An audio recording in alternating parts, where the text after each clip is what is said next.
नमस्कार दोस्तों। स्वागत है आप सभी का बेहद खास वीडियो में। दोस्तों, आज मैं आपको एक बेहद असरदार और चमत्कारी घरेलू नुस्खा बताने जा रहा हूं जो पुराने जमाने की परंपरागत चिकित्सा और लंबे अनुभव से जुड़ा हुआ है। ये देसी उपाय खास तौर पर उन लोगों के लिए फायदेमंद है जिनके शरीर में हड्डियों का दर्द, अकड़न, जकड़न, भारीपन या जोड़ों में जम चुके तकलीफ बनी रहती है। ये तरीका धीरे धीरे उन सारी समस्याओं को जड़ से मिटाने में मदद करता है और शरीर को फिर से पहले जैसा हल्का और सक्रिय बना देता है। वैसे तो मैंने पहले भी सेहत से जुड़ी कई बीमारियों और परेशानियों पर वीडियो बनाए हैं, जिनमें हर रोग के बारे में विस्तार से बताया गया है और उनके लिए कई आयुर्वेदिक और घरेलू उपाय आपके साथ शेयर किए गए हैं। लेकिन आज जो घरेलू तरीका मैं आपके सामने पेश करने जा रहा हूं, वो बाकी सभी उपायों से कहीं ज्यादा आसान और असरदार है। ये इतना आसान नुस्खा है कि इसे कोई भी व्यक्ति बिना ज्यादा मेहनत और बिना ज्यादा समय खर्च किए तुरंत तैयार कर सकता है। इस नुस्खे की सबसे दिलचस्प बात यह है कि इसे बनाने के लिए सिर्फ दो चीजों की जरूरत होती है। ये दोनों चीजें इतनी आम हैं कि या तो आपके घर के किचन में पहले से ही मौजूद होंगी या फिर आपके आसपास की किसी किराने या जनरल स्टोर से कुछ ही मिनटों में खरीदी जा सकती हैं। इसे तैयार करने की विधि भी बहुत आसान है। चाहे आप सुबह का वक्त चुने या शाम का, ये हर समय काम करता है और तुरंत बनाया जा सकता है। लेकिन दोस्तों, यहाँ एक बहुत जरूरी बात समझनी होगी। इस नुस्खे का पूरा फायदा तभी मिलेगा जब आप मेरी हर बात को ध्यान से सुनेंगे, हर लाइन को समझेंगे और बिना किसी जल्दीबाजी के इसे अपनी रोजमर्रा की जिंदगी में अपनाएंगे। अब सोचिए, अगर आपके कंधों में हमेशा भारीपन महसूस होता है, जैसे वहां कोई वजन रखा हो, अगर बीच बीच में वहां चुभन या दर्द उठता है, अगर आपके घुटनों में सुई जैसी चुभन महसूस होती है या चलने पर जलन होती है, अगर हाथ पैर के जोड़ों में हमेशा दर्द या अकड़न रहती है, और अगर आपकी मांसपेशियों में लगातार खिंचाव, कसाव या तनाव महसूस होता है, तो यकीन मानिए, ये देसी तरीका आपके लिए किसी करिश्मे से कम नहीं होगा। खास तौर पर जब आप सीढ़ियां चढ़ते हैं या चलना शुरू करते हैं और उस वक्त दर्द या असहजता बढ़ जाती है, तब आपको इस घरेलू उपाय को जरूर आजमाना चाहिए।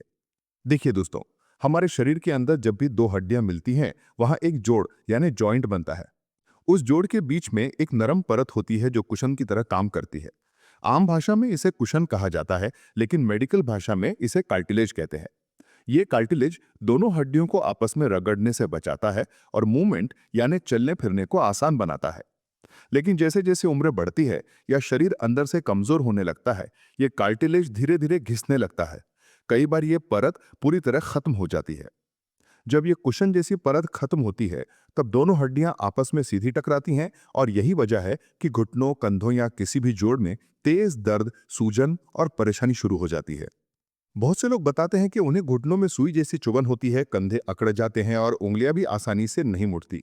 आपने भी बड़ों को कहते सुना होगा कि अब सीढ़ियां नहीं चढ़ी जाती, उंगलियां मुट्ठी नहीं बना पाती और उठकर चलते ही पैरों में तेज दर्द उठता है। ये सारी बातें साफ संकेत देती हैं कि उनके जोड़ का कार्टिलेज या तो बहुत पतला हो गया है या पूरी तरह खत्म हो चुका है। अब जो उपाय मैं बताने जा रहा हूं, उसकी सबसे खास बात यह है कि यह शरीर में कार्टिलेज को दोबारा बनने में मदद करता है, पुराने खराब जोड़ों की स्थिति को सुधारता है और हड्डियों को फिर से लचीला और मजबूत बनाता है। जैसा कि मैंने पहले कहा, इसे बनाने के लिए सिर्फ दो चीजों की जरूरत है। लेकिन इन्हें किस तरह मिलाना है, कैसे बनाना है और किस तरह इस्तेमाल करना है, यह समझना बहुत आवश्यक है। इसलिए मैं आपसे निवेदन करता हूं कि पूरी बात को ध्यान से सुनें, अच्छे से समझें और अपनी लाइफ में अपनाकर इसका फायदा जरूर उठाएं। तो सबसे पहले आपको एक साफ सुथरी और पूरी तरह सूखी हुई कांच की बोतल लेनी होगी। सबसे जरूरी बात यह है कि यह बोतल किसी भी हालत में प्लास्टिक की नहीं होनी चाहिए। यह सिर्फ और सिर्फ ग्लास की होनी चाहिए, क्योंकि जब भी हम कोई तेल, खासकर देसी या आयुर्वेदिक नुस्खे में इस्तेमाल होने वाला तेल प्लास्टिक की बोतल में रखते हैं, तो उस प्लास्टिक के केमिकल्स धीरे धीरे तेल की क्वालिटी खराब कर देते हैं और उसका असर घट जाता है। अगर आपके घर में सरसों का तेल है, तो आप वो भी ले सकते हैं। लेकिन अगर आप चाहते हैं कि ये नुस्खा ज्यादा असरदार हो, तो मेरी सलाह है कि सरसों के तेल की जगह तिल का तेल इस्तेमाल करें, क्योंकि तिल का तेल पूरी तरह नेचुरल, बिना मिलावट का होता है और सदियों से हर तरह के दर्द मिटाने का जबरदस्त उपाय माना गया है। आयुर्वेद में तिल के तेल को सबसे श्रेष्ठ और असरदार बताया गया है। यहां तक कि प्राचीन धार्मिक और आयुर्वेदिक ग्रंथों में भी लिखा है कि तेल शब्द की असली उत्पत्ति तिल शब्द से हुई है और बाकी सारे तेल बाद में बने। आयुर्वेद की प्रसिद्ध किताब अष्टांग हृदय में भी साफ लिखा है कि जो व्यक्ति रोज तिल के तेल से हल्के हाथों से पूरे शरीर की मालिश करता है, वो जिंदगी भर घुटनों के दर्द, जोड़ की अकड़न और शरीर के किसी भी हिस्से में दर्द से बचा रहता है। इसलिए दोस्तों, मैं आपको यही सलाह दूंगा कि आप इस देसी उपाय में सरसों की बजाय तिल का तेल ही इस्तेमाल करें, ताकि इसका असर तेज और गहरा दोनों हो। अब दोस्तों इस पूरे घरेलू और असरदार इलाज को पूरी तरह से तैयार करने के लिए हमें एक और बेहद जरूरी और शक्तिशाली चीज की जरूरत पड़ती है और वो है कपूर। कपूर का नाम तो लगभग हर घर में जाना पहचाना होता है। इसे अक्सर पूजा पाठ, आरती और धार्मिक कामों में इस्तेमाल किया जाता है। लेकिन दोस्तों कपूर का इस्तेमाल केवल पूजा तक सीमित नहीं है। आज के समय में लोग कपूर को सांस लेने में दिक्कत होने पर, बंद नाक खोलने के लिए और यहाँ तक कि शरीर के अंदर ऑक्सीजन लेवल को बेहतर बनाए रखने के लिए भी इस्तेमाल करने लगे हैं। कपूर की सबसे खास बात यह है कि ये हमारे सांस लेने की क्षमता को तेजी से बढ़ाता है और हमारे लंग्स यानी फेफड़ों को मजबूत बनाता है, ताकि शरीर में ताजगी और एनर्जी बनी रहे। लेकिन इस खास देसी नुस्खे में हम कपूर का यूज केवल दर्द, सूजन और जोड़ों में जमी हुई अकड़न को दूर करने के लिए करेंगे, ताकि जहां भी हड्डियों में परेशानी है वहां पर यह गहराई से आराम पहुंचा सके। अब आपको करना यह है कि कपूर के केवल 2 छोटे टुकड़े लीजिए। इन टुकड़ों को किसी ओखली मूसल में या किसी मजबूत चीज की मदद से धीरे धीरे कूट लीजिए, जब तक कि वो बिल्कुल बारीक पाउडर यानी महीन चूर्ण में बदल ना जाए। ध्यान रहे कि कोई भी मोटा टुकड़ा बाकी न रह जाए। अब जो पाउडर तैयार हुआ है उसे उसी साफ और सूखी कांच की बोतल में डाल दीजिए जिसमें आपने पहले से तिल का तेल भरा हुआ है। इसके बाद बोतल का ढक्कन अच्छी तरह बंद कीजिए और बोतल को हल्के हाथों से कुछ देर धीरे धीरे हिलाइए, ताकि कपूर का पाउडर और तेल आपस में पूरी तरह मिलके एक समान मिक्सचर तैयार कर लें। अब इस तैयार किए गए तेल को कम से कम 1 घंटे तक सीधी और तेज धूप में रखना बहुत जरूरी है। अगर गर्मियों का मौसम है तो ये काम बहुत आसानी से हो जाएगा, क्योंकि उस समय सूर्य की किरणें काफी तेज और प्रभावशाली होती हैं। लेकिन अगर सर्दियों का मौसम हो या आसमान पे बादल छाए हों और धूप कम निकल रही हो तो इस काम में थोड़ी दिक्कत आ सकती है। ऐसे में कोशिश करें कि इसे किसी ऐसे दिन धूप में रखें जब सूर्य की रोशनी सीधी बोतल पर पड़े। 1 घंटे तक धूप में रखने के बाद ये तेल पूरी तरह असरदार और तैयार हो जाएगा। अब सबसे अहम बात यह समझिए कि इस तेल का इस्तेमाल कब और किस तरीके से करना चाहिए, ताकि इसका असर सबसे ज्यादा और लंबे समय तक रह सके। इस तेल को लगाने का सबसे अच्छा समय सुबह का होता है या फिर दिन के वक्त का। कोशिश करें कि शाम ढलने के बाद या रात में सोने से पहले इसे ना लगाएं, क्योंकि उस समय शरीर का तापमान धीमा हो जाता है और इसका असर उतना गहरा नहीं पड़ता। अब जब आप इस तेल को लगाने जाएं तो अपनी दोनों हथेलियों में इसकी पर्याप्त मात्रा लीजिए और हल्के हाथों से उन्हें आपस में रगड़ें।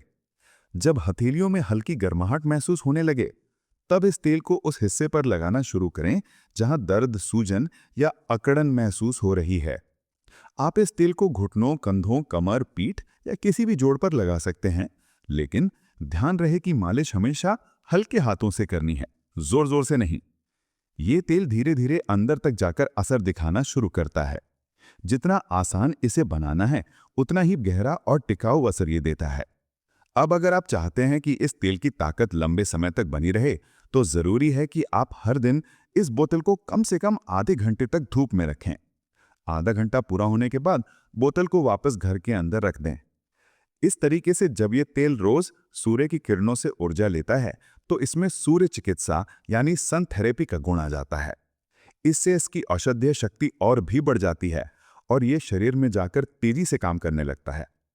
अब अगर आप चाहते हैं कि आपके शरीर के पुराने और कई सालों से चले आ रहे दर्द जड़ से खत्म हो जाएं, तो आपको इसके साथ कुछ और छोटी छोटी बातों का भी ध्यान रखना होगा। जैसे कि रात को सोने से पहले कभी भी दही, लस्सी या किसी भी तरह की खट्टी चीज नहीं खानी चाहिए। इसके अलावा कोशिश करें कि राजमा, अरहर की दाल, आलू, फूल गोभी और सफेद चावल जैसी चीजों का सेवन कम करें, क्योंकि ये सारी चीजें शरीर में वात तत्व को बढ़ा देती हैं। जब शरीर में वात ज्यादा बढ़ जाता है तो जोड़ों के अंदर का नेचुरल मॉइस्चर यानी नमी सूखने लगती है और कार्टिलेज, जो हड्डियों के बीच कुशन की तरह काम करता है, कमजोर होकर धीरे धीरे खत्म होने लगता है। इसलिए वात बढ़ाने वाली चीजों से दूरी बनाना बहुत जरूरी है। इसके अलावा कुछ आसान और घरेलू उपाय ऐसे हैं जिनसे आप शरीर से अतिरिक्त वात यानी हवा को बाहर निकाल सकते हैं। उनमें से सबसे असरदार है मेथी के दाने। आपको हर रात सोने से पहले 1 चम्मच मेथी के बीज पानी में भिगोकर रख देने हैं और अगली सुबह जब आप उठे तो खाली पेट उन भीगे हुए दानों को अच्छे से चबा चबा कर खा लेना है। ये तरीका शरीर से फालतू गैस, सूजन और भारीपन निकालने में बहुत असरदार है और इससे जोड़ों की सेहत लंबे समय तक बनी रहती है।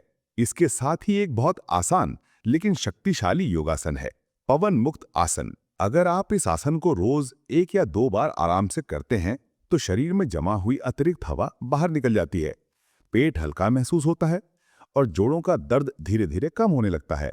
तो दोस्तों, इस खास और असरदार घरेलू उपाय में हमने केवल 3 चीजों का इस्तेमाल किया।